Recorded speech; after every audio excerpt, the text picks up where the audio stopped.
All right, guys. Introduction here to trigonometry, which is really the beginning of calculus. Um, so this is just some basic things, and you'll want that unit circle paper that I gave you for some of these things. But um, let's just start with some basic information that you're going to be asked questions on. Okay. We're going to be talking about angles in the unit circle. So the first thing we want to talk about is an angle that's in what's called standard position. Okay, an angle in standard position falls on the XY axis. Okay, and it originates from the origin. All right, so we're going to put a little vertex point right there. Okay, now we always base the angle off of a straight line that is on the positive side of the x-axis. Okay, and this is called the initial side. Okay, then they're going to form some type of angle. Okay. If they want you to form the angle going up, then they will give you an angle in a positive as a positive number. If they want you to form the angle going down, then they'll give you that as a negative number. Okay, so let's say we wanted to draw an angle that is 30 degrees, and I'm just going to sketch this. Okay, 30-degree angle might look something like this. Notice that I went up 30 degrees because they gave it to me in a positive direction. This is what's called the terminal side. Okay. If I wanted to draw an angle that was, let's say, negative 120 degrees. Okay, well, notice the x and y axis form a 90-degree angle. Negative means I'm going down. So if I go down to right here, that's negative 90. So I need to go past negative 90, probably 30 more. Again, I'm estimating. This would be negative 120 degrees. Negative because I went down or clockwise. Okay, but I was just thinking about up and down. All right. Now, if I would draw some angles for you, you might want to be able to estimate some of these angles. So if I would draw an angle in standard position, okay, I always want to draw and show. So notice how I showed you which direction I went with these lines. I'm drawing inside those angles. So if I drew you an angle like, let's say, like this, and I want you to estimate it, okay, well, to come to here, that's 90. To come here, that's another 90, 180. And I would say that's about halfway in between the x-axis here and the y-axis. Halfway between that 90-degree angle would be another 45. So this would be 90, 180 plus 45. That would be about a 225-degree angle. Okay, reference yourself off of all these. This is 90, 180, 270, 360. Okay, all right. Now we want to talk about this idea, this vocab word called coterminal.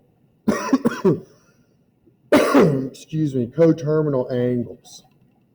Okay, coterminal angles are angles that look exactly the same when they are drawn in standard position. Okay, let's start with a pretty simple one.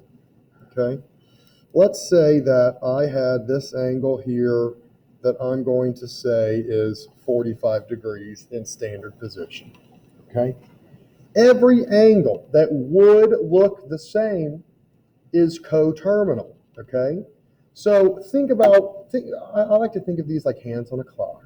Okay, think about what this would need to do to end up in the same position. It would have to go all the way around and then stop back right here again. Now, if it went all the way around this circle or this clock, that would be starting at 45. All the way around the circle is 360 degrees. So a angle that is coterminal to 45 would, of course, be a 405-degree angle. If I wanted another coterminal angle, I could go all the way around again. I could add 360 to that as well and get that that's a 765-degree angle. Now, going back to my initial angle, which was 45 degrees, okay? I don't always have to add 360. Okay, what I could do is I could actually subtract 360 if I wanted to. I could go this way. Because that's the same thing, it's just moving in the other direction. So I could go that 45 minus 360, that would be a negative 315 degree angle. That would also be coterminal. Okay, so to form coterminal angles, okay, just add or subtract 360 degrees to any angle.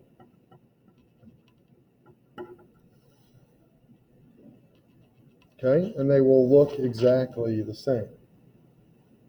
All right, now, other than that, which hopefully that's pretty simple to you here, I want to explain to you what I gave you yesterday, which is this thing, the unit circle.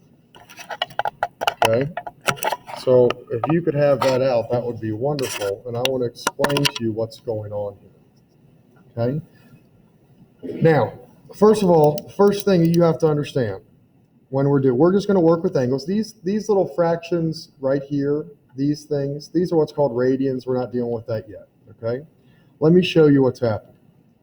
In this unit circle, I first want you to understand that the unit circle is centered on the XY axis, just like our angles were before. So this is the X axis right here, and this is the Y axis right here. Okay, and it's showing you what a 30-degree angle looks like based off the initial side here where this line is on the positive side of the X axis. Okay, it's showing you 60 degrees, 90 degrees, 120 degrees. Okay. Here's what this is. Let me draw this on another piece of paper. Let's say we have the XY axis, okay? And all we are considering are lines that are of length 1,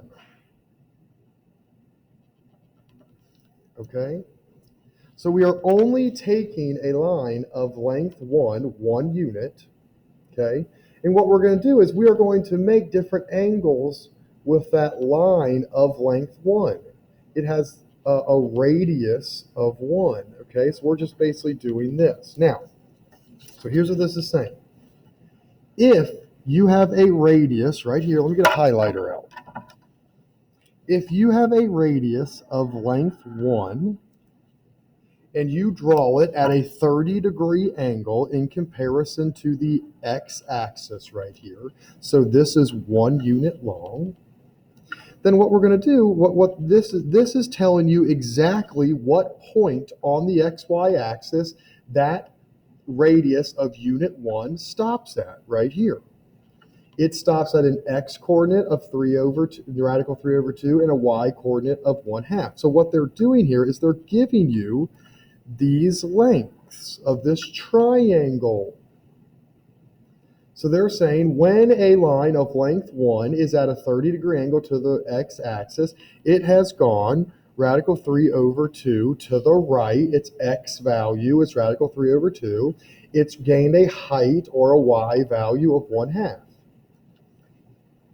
If you take a radius of length 1 and draw it at a 60-degree angle, then its ending or terminal spot here would be at an x value of 1/2 and a y value of a y value of radical 3/2.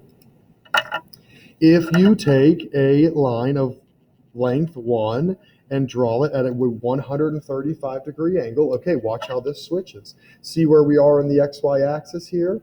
See how now we are on the left side of the x-axis, which means that our x number is negative, but we're still on the above the y-axis, so our y number is positive.